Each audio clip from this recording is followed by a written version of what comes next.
Қайырлы күн, құрметті жолдастар. Бүгін біз осы реакция тізбегін талқылайтын боламыз. Ең бірінші натрийдің міне сол жағындағы реакцияларға назар аударайық. Ең бірінші реакция бізде натрийдің күкіртпен әрекеттесуі.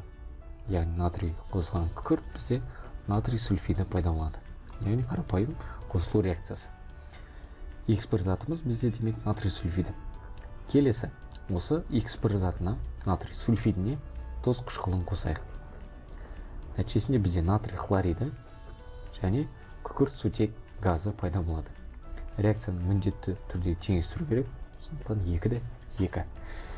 Келесі, осы күкірт сутек газын оттегінің қатысында жандырайық. Сол кезде бізде су және күкірттің 4 валентті оксиді пайда болады. Реакцияны теңестіретін болсақ 2, 3, 2, 2. Міне осымен сол жағындағы реакциялар аяқталды. Келесі натрийдің үсті жақтағы реакцияларын талқылайық. Яғни оларды біз жасыл түспен жазамыз. Натрийға ең бірінші хлорды қосайық. Қарапайым қосылу реакциясы натрий хлориді пайда болады. Теңестіреміз. Келесі натрий хлоридіне қосайық күміс нитратын. Яғни аргентум NO3. Нәтижесінде бізде натрий нитраты пайда болады және күміс хлориді тұнба. Енді ары қарай бізде термиялық ыдырату деген, ары қарай сонда бізде натрий нитраты термиялық ыдыраған кезде бізде натрий нитриті мен оттегі газы түзіледі. Теңестіретін болсақ 2-де 2. Міне сонымен натрийдің үстіндегі реакциялар аяқталды. Енді натрийдің оң жағындағы реакцияларға назар аударайық. Олар көк түспен жазамыз. Яғни натрийдің бірінші сумен әрекеттесуі. Натрий гидроксиді және сутегі газы пайда болады. Теңестіріп шығайық. 2, 2, 2. Келесі, натрий гидроксидіне бізде хлордың ыстық ерітіндісін қосқан екен. Натрий гидроксиді және хлор 2 ыстық. Ход деп тұр, яғни ыстық деген сөз. Сонда бізде натрий хлориді, натрий хлораты және су бөлінеді. Енді реакцияны міндетті түрде теңестірейік, яғни 6 натрий гидроксиді, 3 хлор, 5 натрий хлориді және 3 молекула су. Реакциямыз теңестірмей. Яғни мұндағы X6 мен X7 заттарымыз бізде натрий хлориді мен натрий хлораты. Келесі, натрий гидроксидіне көмір қышқыл газын қоссақ ше. Натрий гидроксидіне қосайық көмір қышқыл газын. Нәтижесінде түсіледі бізден натрий карбонаты және су молекуласы. Теңестіретін болсақ бізде 2 натрий гидроксиді. Болды, реакциямыз теңесіп тұр.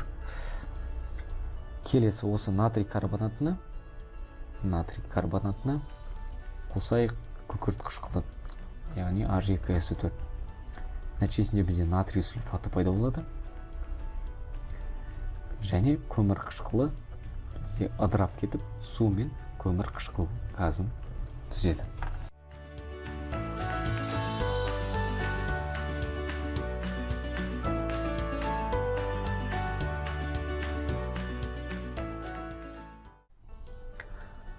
Енді келесі реакция тізбегін назар аударайық. Бізде ортада мырыш оксиді тұр.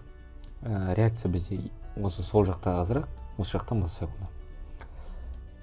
Келесі, сонда мырыш оксиді күкірт қышқылымен әрекеттеседі. Яғни мырыш оксиді бізде 2 дайлы оксид болған соң, ол бізде қышқылдармен де, негіздермен де әрекеттесе береді. Сол жерде бізде мырыш сульфаты және су пайда болады.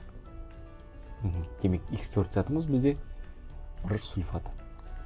Келесі, осы мырыш сульфатына біз барий хлоридін әрекеттестіретін болсақ, бізде мырыш хлориді және барий сульфаты пайда болады. Яғни бұл жерде 2 тұз әрекеттесе, міндетті түрде бізде тұнба пайда болады. Барий сульфаты бізде бұл жерде тұнба болып табылады. Келесі реакция бізде мырыш оксидінің оң жағындағы реакциялар, яғни оларды біз көк түспен белгілейтін боламыз. Бірінші реакциямыз мырыш оксиді бізде азот қышқылымен әрекеттеседі. Яғни қышқылмен әрекеттеседі, сонда бізде мырыш нитраты пайда болады және су. Теңестіретін болсақ, бізде қышқылдың алдына 2-ні қоя саламыз. Келесі мырыш нитратының, яғни бізде бұл X1 заты, мырыш нитратына біз натрий гидроксиді, яғни сілтімен әрекеттесетін болсақ, бізде мырыш гидроксиді түзіледі және натрий нитраты. Реакцияны теңестірейік, 2. Сонда бізде мырыш гидроксиді бізде X2 заты. Келесі дәл осы X2 затын, яғни мырыш гидроксидін тұз қышқылымен әрекеттестіреді. Нәтижесінде мырыш хлориді және су пайда болады. Мырыш хлориді, кешіңіздер мырыш OH2 және 2 тұз қышқылы. Яғни X5 затымыз бізде мырыш хлориді екен. Келесі дәл осы мырыш гидроксидіне енді фосфор қышқылын қосып көрейік, H3 болып тұр. Нәтижесінде бізде мырыш сульфаты және су түзіледі. Теңестіретін болсақ, мына жаққа 2, мырыш гидроксидінің алдында 3 және 6 молекула су. Міне сонымен X7 затымыз бізде мырыш фосфаты болып шықты. Келесі енді мынау X2 заты, яғни мырыш гидроксидіне тағы да біз натрий гидроксидін қосатын болсақ, бұны енді қызыл түспен белгілейік. Яғни мырыш гидроксидіне біз сілтімен әсер ететін болсақ, яғни міне мырыш гидроксиді бізде 2 дайлы негіз болғандықтан, ол бізде қышқылдармен де негіздермен де әрекеттеседі. Нәтижесінде бізде комплекс тұз пайда болады. Натрийдің тетрагидроксид цинкаты деп аталатын X3 заты пайда болады. Келесі, дәл осы натрий тетрагидроксид цинкатына біз көмір қышқыл газымен әсер ететін болсақ, нәтижесінде бізде не түзіледі? Бұл жерде бізде натрий карбонаты,